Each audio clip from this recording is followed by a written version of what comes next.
Big boss സുപ്രഭാതം, big boss സുപ്രഭാതം, big boss സുപ്രഭാതം, സുപ്രഭാതം, ബിഗ് ബോസ് സുപ്രഭാതം. എടോ ഓടോ ഒന്ന് തിരിച്ചു പറയടോ സുപ്രഭാതം. എടോ സുപ്രഭാതം.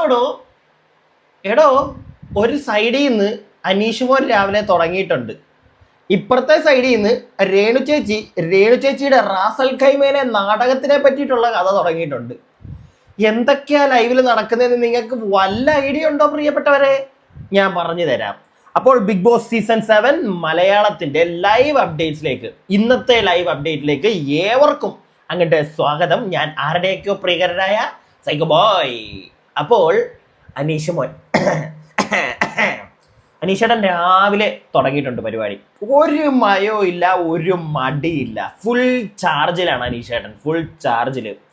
സത്യം പറഞ്ഞ് ഇത് കാണുന്ന പ്രേക്ഷകർക്ക് എല്ലാവർക്കും ദേഷ്യം വരാനുള്ള സാധ്യത ഉറപ്പായിട്ടും നമുക്ക് ദേഷ്യം വരും. അത് ലൈവ് കണ്ടുകൊണ്ടിരിക്കുമ്പോൾ ഈ ലൈവ് ചാറ്റ് ഉണ്ടല്ലോ, ഈ ചാറ്റിൽ തന്നെ ഞാനിന്ന് കണ്ടു, ഒരുപാട് പേര് പറയുന്നു അനീഷിന്റെ ഗെയിം കൊള്ളാം, കുറേ പേര് പറയുന്നു അനീഷ് ചൊറിച്ചിൽ അവനെ എടുത്ത് വെളിക്കള എന്നുള്ളൊരു സാധനം പറയുന്നത് ഒരുപാട് പേര് പറയുന്നുണ്ട്. കുറേ പേർക്ക് ഇഷ്ടമാണെങ്കിൽ കുറേ പേർക്ക് ഉറപ്പായിട്ടും വെറുപ്പുള്ള ഒരാളാണ് അനീഷ് എന്ന് പറയുന്നത്. രാവിലെ തന്നെ എണീറ്റ് എന്തിനാണെന്ന് എനിക്കറിയാൻ പാടില്ല, എനിക്ക് തോന്നുന്നു ഉണീൽ എന്തോ ഒരു ഗുഡ് മോർണിംഗ് പറഞ്ഞു രാവിലെ. മറ്റേ പാട്ടൊക്കെ ഇട്ട് ഡാൻസ് കളിയാണ്, അതിൻ്റെ ഇടയ്ക്ക് ഉണീലാന്ന് തോന്നുന്നു, ഒരു ഗുഡ് മോർണിംഗ് പറഞ്ഞു. ഉടനെ അനീഷ് സുപ്രഭാതം തുടങ്ങി. പിന്നെ സുപ്രഭാതം അവൻ നിർത്താനായിട്ട് കുറച്ച് സമയം എടുത്ത്. എനിക്ക് തോന്നുന്നു ബിഗ് ബോസ് ഒക്കെ കേട്ട് തലയ്ക്ക് മറ്റേ ഭ്രാന്ത് പിടിച്ച് പിന്നെ പ്രാഗിയിട്ടുണ്ടായിരിക്കും.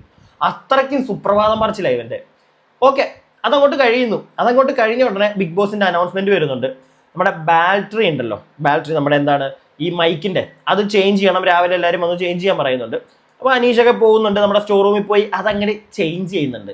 ഇതങ്ങോട്ട് ചേഞ്ച് ചെയ്തുകൊണ്ടിരിക്കുമ്പം ചേഞ്ച് ചെയ്ത് കുറച്ച് കഴിയുമ്പോൾ വീണ്ടും ബിഗ് ബോസ് പറയുന്നുണ്ട്, മാറ്റാത്തവരൊക്കെ വന്ന് മാറ്റാൻ പറയുന്നുണ്ട്. എടുത്ത വായിൽ അനീഷ് ഒരു ഡയലോഗ് അടിക്കുന്നുണ്ട്.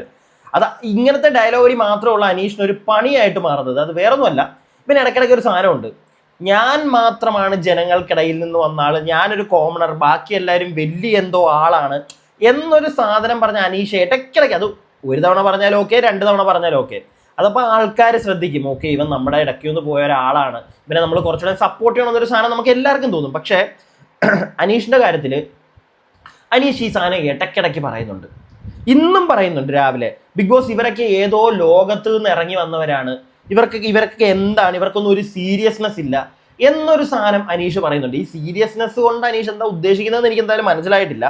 അപ്പോൾ എന്തായാലും രാവിലെ ഇങ്ങനത്തെ പരിപാടികളൊക്കെ നടക്കുന്നുണ്ട്. പിന്നെ എനിക്കൊരു അബദ്ധം പറ്റി, അബദ്ധം എന്നല്ല, നമുക്ക് സാഹചര്യത്തിന്റെ സമ്മർദ്ദം മൂലം ഇന്നലെ എപ്പിസോഡിന്റെ റിവ്യൂ ചെയ്യാൻ പറ്റിയില്ല. ലൈവ് ചെയ്തിട്ടുണ്ടായിരുന്നു.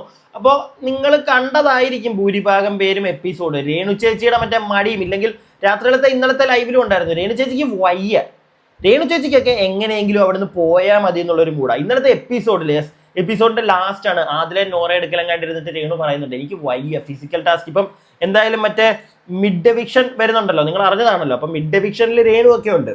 അപ്പോൾ 2 പേര് പുറത്തു പോകാനുള്ള സാധ്യതയുണ്ട്. ഈ മിഡ് എവിക്ഷൻ ഒരിക്കലും നമ്മൾ മറ്റേ വോട്ട് കുത്തുന്നതിന്റെ പ്രകാരമല്ല, അത് പ്രോപ്പറായിട്ട് നടക്കാൻ പോകുന്നത്. അവിടെ ഒരു ഗെയിം നടക്കും. ആ ഗെയിമിൽ കറക്റ്റായിട്ട് മത്സരിക്കാത്ത, പോയിന്റ്സ് കിട്ടാത്ത ആൾക്കാരായിരിക്കും വെളിയിൽ പോകുന്നത്. അതായതുകൊണ്ട് അതിനകത്ത് രേണു വന്ന് നിൽക്കുന്നത് കൊണ്ട് തന്നെ ചാൻസസ് ആർ ദെയർ രാവിലെ നല്ല മുട്ടം പണി കിട്ടി, കറണ്ട് പോയി, എല്ലാവരും ക്ഷമിക്കുക. അപ്പോൾ എന്താണെങ്കിലും അങ്ങനെയുള്ള കുറച്ച് പണികൾ രേണുവിന് ഇനിയും വരുന്നുണ്ട്. മിഡ് എവിക്ഷൻ വരുമ്പോഴത്തേക്ക് രേണു അതിനകത്ത് വന്നതുകൊണ്ട് തന്നെ ഗെയിം കളിച്ചാലേ രേണുവിന് കയറി വരാൻ പറ്റുള്ളൂ. നിങ്ങൾക്ക് കാണാൻ പറ്റാഴികയുണ്ടോ? ഇച്ചിരി ഇരുണ്ട് പോയല്ലേ? എന്നാലും പോട്ടെ, ഉള്ളത് വെച്ചൊന്ന് അഡ്ജസ്റ്റ് ചെയ്ത വീഡിയോ മൊത്തം കണ്ടിട്ട് പോവുക. വേറെ ഒന്നും ഇപ്പോൾ ചെയ്യാൻ പറ്റത്തില്ല. ഇന്നത്തെ ദിവസം ഇനി കറണ്ട് ഇല്ല എന്നൊക്കെയാണ് അറിയാൻ സാധിക്കുന്നത്. അപ്പോൾ എന്തായാലും നമുക്കിതൊക്കെ തീർത്തേക്കാം. അപ്പോൾ ഒരു സൈഡിൽ കൂടെ രേണുവിൻ്റെ ഈ പരിപാടികളൊക്കെ നടക്കുന്നുണ്ട്. രേണു രാവിലെ ആദില നോറയായിട്ടിരുന്ന് വീണ്ടും ഇരുന്ന് കുറച്ചു നേരം സംസാരിക്കുന്നുണ്ട്. അപ്പോൾ ഇത് കഴിയുമ്പോഴത്തേക്ക് നമ്മുടെ ജിസയിൽ കിച്ചൺ ടീം രാവിലെ പരിപാടി തുടങ്ങും. അപ്പോൾ ഈ കിച്ചൺ ടീം രാവിലെ പരിപാടി തുടങ്ങുന്നതിൻ്റെ ഭാഗമായിട്ട് ജിസയിലൊക്കെ കിച്ചണിൽ കയറിയിട്ടുണ്ട്. പക്ഷെ ബിൻസി മാത്രം അവിടെ ഇല്ല. ജിസയിൽ അവിടെ കിടന്ന് കൂവി വിളിക്കുന്നുണ്ട്, ബിൻസി എവിടെയാണ് നീ, വാ ബിൻസി എന്നൊക്കെ പറഞ്ഞ് രാവിലെ വിളിക്കുന്നുണ്ട്. പിന്നെ എനിക്ക് തോന്നുന്നു ജിസയിൽ ബോംബെക്കാരി ആയതുകൊണ്ടും ജിസയിലിന്റെ ചപ്പാത്തിയോടാണ് കൂടുതൽ പ്രിയം. പക്ഷേ എല്ലാവരും കൂടെ അവിടെ നിന്ന് ഗോതമ്പ് മറ്റേ ദോശ ഉണ്ടാക്കാനുള്ള ഒരു പരിപാടിയിലൊക്കെ രാവിലെ അവിടെ കിടന്ന് കറങ്ങുന്നുണ്ട്. അപ്പം ഇത് കഴിയുമ്പോഴാണ് ബിൻസി അനീഷിന്റെ ചൊറിച്ചിലിന്റെ ഇടയ്ക്ക് ഒരു സൈഡിൽ കൂടെ നടന്നു പോകുന്നുണ്ട്. പിന്നെ നമ്മുടെ നിവിൻ രാവിലെ ഇന്നലത്തെ നിവിന്റെ അടിച്ചുമാറ്റലിനെ പറ്റി നോറയൊക്കെ രാവിലെ പറയുന്നുണ്ട്. തക്കാളിയൊക്കെ രാത്രി ഇടയ്ക്ക് അടിച്ചുമാറ്റി തിന്നുന്ന ഒരു ചെറിയ അസുഖം നിവിനുണ്ട്. അപ്പോൾ അവിടെ ബാക്കിയുള്ള ആൾക്കാരും ഒക്കെ ഉണ്ട്. അത് പിന്നെ നിവിന്റെ ഗെയിം, നിവിന് വിശക്കുന്നു, നിവിൻ കഴിക്കും, അതിനകത്തൊന്നും ഇപ്പൊ ഒന്നും പറയാൻ പറ്റത്തില്ല. നിവിൻ അത് ചെയ്യുന്നുണ്ട് നല്ല വൃത്തിക്ക്. പിന്നെ രേണു രേണു ബിന്നി അടുക്കലിരുന്ന് രാവിലെ കുറച്ചു നേരം കഥ പറയുന്നത് കേട്ടു. ആ കഥയ്ക്കകത്ത് മറ്റേ റാസൽ ഖൈമയിലെങ്ങാണ്ട് നാടകം കിട്ടി, ആ നാടകം എനിക്ക് പോകാൻ പറ്റിയില്ല, അങ്ങനെ കുറെ കഥകളൊക്കെ പറയുന്നു. അപ്പൊ ബിന്നി ചോദിക്കുന്നുണ്ട്, ബിന്നി ചോദിച്ചതിന്റെ ഉദ്ദേശം പൊരുൾ എന്താണെന്ന് നമുക്ക് മനസ്സിലായി. ചേച്ചിയുടെ വല്ല അഭിനയിച്ച വല്ല സാധനങ്ങളും ചേച്ചി കണ്ടിട്ടുണ്ടോ എന്നുള്ളൊരു സാധനം ബിന്നി അവിടെ ഇട്ട് കൊടുക്കുന്നുണ്ട് രേണുവിന്. അതായത് ചേച്ചി കണ്ടിട്ടുണ്ടോ ആ സാധനം, ഒന്ന് കണ്ട് നോക്കണം ചേച്ചി, ഇല്ലെങ്കിൽ സൂപ്പർ ആയിരിക്കും, അതായിരിക്കും മനസ്സുകൊണ്ട് ഉദ്ദേശിച്ചത്. പക്ഷെ നൈസായിട്ട് ചോദിക്കുന്നുണ്ട് അത്. ഉടനെ രേണു പറയുന്നുണ്ട്, ഓക്കെ പിന്നെ ഞാൻ കാണാറുണ്ട്, എല്ലാം 1 മില്യനാ, ഞാൻ അഭിനയിച്ചത് എല്ലാം 1 മില്യനാ, പക്ഷെ ഈ കോൺട്രവേഴ്സികൾ മാത്രം ഞാൻ കാണാറില്ല, അതൊന്നും ഞാൻ മൈൻഡ് ചെയ്യാറില്ല, ഇന്റർവ്യൂകൾ ഞാൻ കാണാറില്ല, പക്ഷെ ഞാൻ അഭിനയിച്ച സാധനങ്ങളൊക്കെ ഞാൻ കാണാറുണ്ട്, ആൽബങ്ങൾ, ഷോർട്ട് ഫിലിമുകളൊക്കെ ഞാൻ കാണാറുണ്ട്, എല്ലാം 1 മില്യനാ എന്നാണ് ചേച്ചി പറയുന്നത്.